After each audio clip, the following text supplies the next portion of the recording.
My name is Lonnie Grafman. I teach here at Humboldt State University, and my new book is on rainwater catchment. In English, it's called To Catch the Rain, and in Spanish, it's called Atrapando la Lluvia. Now, what inspired you to write this? That's my inspiration for writing this is kind of comes from the last couple decades of working in different communities to make all different types of projects happen. This particular book was inspired by water because it's our most probably critical resource at the moment.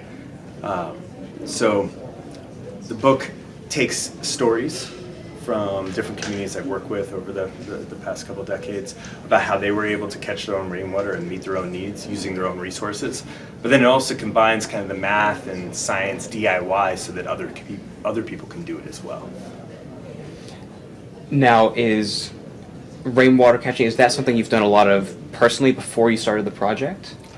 Yeah, so we've done a lot of rainwater catchment projects, but really this book is much more than just about rainwater. It's really about how do you make the things you need at your own home or in your own community or at your school. And this first one is on water. Rainwater, it's pretty much free. It's falling on us, and it is that critical resource. So it's a really good marriage of topics for me because in a very short amount of time, with this book, you're able to size all types of systems, a variety from just a single person to a small community. That said, I'd like to write more books. I'm currently working on the next one, which is on solar power. Awesome. Now, how much of this do you think ties into the local and regional community where sustainability is really emphasized and prioritized? Local here in Humboldt? Yeah.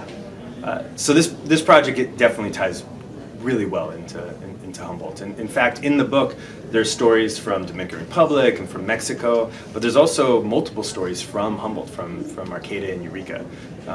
We have a long history here of sustainability and self-sufficiency and regenerative design, really figuring out how to not just live lightly on the earth, but to live in a way that is replenishing our own communities and our earth. To what extent has your collaboration been with HSU Press, and what do you have to say about your experience? Working with HSU Press was great. For me, the combination of moral support that you can do it and also deadlines was critical.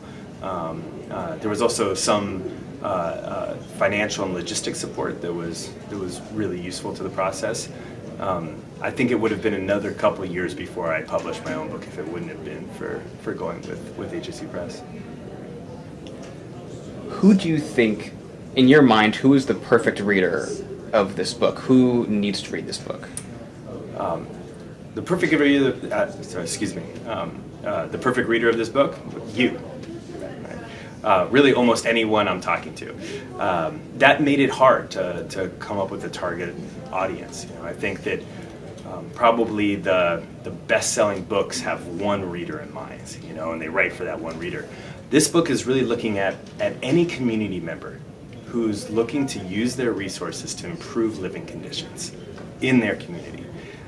And pretty much at any educational level and with any amount of resources. In the book, we look at systems that are very expensive, we look at systems that are very inexpensive, we look at systems that have store-bought parts, we look at systems that were built from just the ground that they were on. If I had to pick a perfect reader, it'd be somebody who has done some projects before and is looking to level up. But then as soon as I say that, also the perfect reader is someone who's never done a project before and is ready to do one, or somebody who's done a ton of projects and just wants a little bit more support in it. So that brings me back to the perfect reader is someone who's ready to make something in their community or just looking for some inspiration. You mentioned that one of your next projects is going to be talking about solar power. Right. How do you go about choosing topics for these projects? Well, the projects, we've built many hundreds, over 1,000 projects all around the world, and we don't pick the topic of the projects. Our topic is we want to work together to make cool stuff with awesome people. And then it's just born from the community. So usually that's through a series of community meetings, bringing together open invite to the community, and we're coming up with lists of resources, and we're prioritizing lists of needs, and sometimes very chaotic processes, but facilitated. And we end up coming up with, okay, these are the projects that not only are they important, but we're ready to address right now. So that's how I pick the projects. Really, I just work with communities, and then the community picks the project. Then these books are kind of born from which of those projects were picked the most often.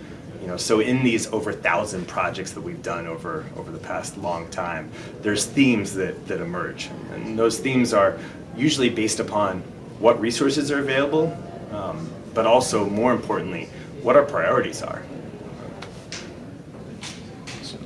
Now, what has been the best way of really getting people to rally around something like sustainability, like water catchment? Because sometimes it's hard to get people interested in that if they're not already connected to it personally somehow. Do you have any experiences through writing this book that you think are impactful that you'd like to share? In general, I try not to inspire people.